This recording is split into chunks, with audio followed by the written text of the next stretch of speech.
안녕하세요 여러분, 톡투민 코리안의 유승환입니다. 평소랑 좀 느낌이 다르죠 오늘은? 강의 영상은 아니고 좀 색다른 영상이 될 수 있을 것 같아요. 이 책 얘기를 좀 해보려고 해요. 보시면 이게 최근에 나온 티티믹 책인데요. 혹시 파란색 진돗개 보셨어요? 라는 책입니다. 예쁘죠? 제가 사실 평소에 책을 엄청 많이 읽는 그런 사람은 아닌데요. 티티믹에서 만든 첫 그림책이기도 하고 제가 이 책에 나오는 한 캐릭터의 목소리를 녹음하게 돼서 그래서 한번 읽어봤어요. 읽으면서 들었던 생각이나 그런 느낌들을 가볍게 한번 여기서 얘기해 볼 거고요. 그리고 제가 누구의 목소리를 맡았는지도 이따가 듣고 한번 맞춰보세요.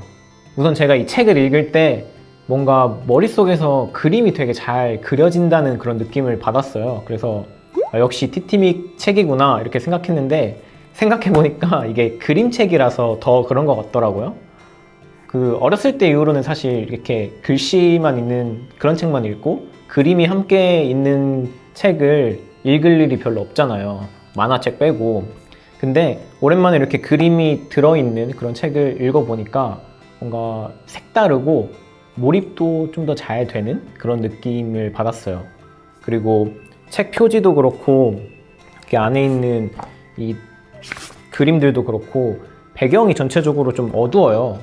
막 짙은 파란색, 남색, 검은색 이런 색들이 되게 많이 쓰인 것 같은데 그래서 뭔가 깊은 밤, 깊은 바다 같은 신비로운 느낌도 좀 났고 약간 꿈속에 있는 것 같은 몽환적인 그런 기분도 들고 그랬는데 그렇다고 이런 어두운 색들 때문에 내용이 엄청 슬프거나 우울하게 느껴지거나 그러지는 또 않았어요.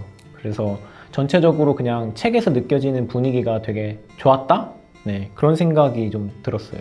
이야기만 보면 그냥 친구를 찾아 떠나는 그런 내용이기도 하고 겉으로만 보면 이제 어린이들이 보는 동화책 아니야? 이렇게 생각하실 수도 있는데 전혀 아니고요. 이야기 속에 좀 깊은 의미들이 숨어 있는 것 같다는 생각이 들었어요. 얘기 나온 김에 제가 여기서 개인적으로 되게 기억에 남는 그런 문장이 하나 있는데 살짝 한번 읽어드릴게요. 이게 어떤 장면이냐면 여기 이제 등장인물들이 사라진 친구를 찾으러 가는 도중에 사람들한테 길을 물어보는 거예요. 그래서 어디로 가야 되냐고 물어보는데 사람들이 다들 이렇게 대답해요. 몰라, 말 걸지 마. 대답을 하기 위해서는 생각을 해야 되잖아. 좀 성우 같았나요? 네, 어쨌든 이 말이 저는 되게 기억에 남고 곱씹게 되더라고요. 뭔가 대답을 하기 위해서는 생각을 해야 되니까 말을 걸지 말아라 이렇게 하는데 약간 그 뚜렷한 주관이나 목표가 없이 주변에 막 휘둘리면서 살아가는 그런 사람들을 나타낸 것 같기도 하더라고요. 그러면 지금부터 이 책의 일부를 오디오와 함께 살짝 보여드릴게요.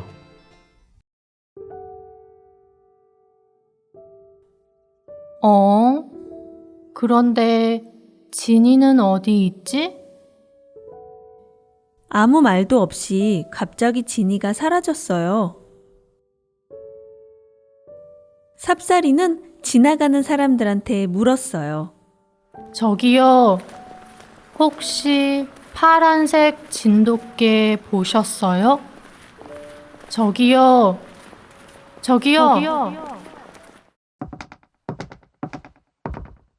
아니, 어떻게 나왔지? 바로 그때 누군가가 큰 소리로 말하면서 새들 주변으로 큰 그물을 던졌어요.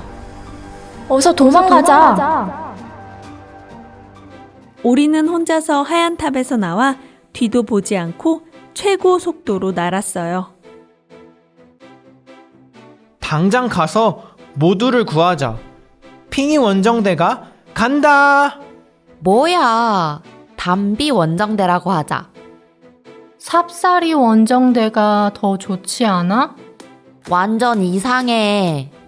우리는 진이를 구해야 하니까 진이 원정대라고 부르자. 좋아. 진이 원정대가 간다.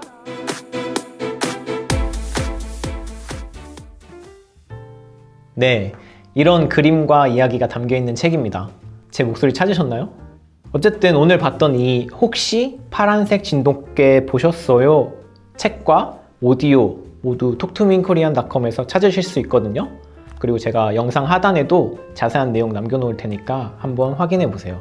너무 강의 영상만 보면서 공부하신 분들은 이렇게 책으로도 한번 공부해 보시고, 책을 또 이렇게 읽기만 하셨던 분들은 오디오로 같이 들으면서 책을 한번 읽어보세요. 자료를 이렇게 다양하게 바꿔가면서 공부해야지 그러니까 오랫동안 질리지 않고 꾸준하게 공부할 수 있으니까요. 네, 영상이 도움이 되셨다면 댓글로 알려주시고요. 다음에 또 이런 재밌는 책이 나오면 여러분과 함께 이렇게 오늘처럼 읽어보고 또 가볍게 생각을 나누는 시간을 만들어 볼게요. 그럼 다음 시간에 뵐게요. 안녕히 계세요.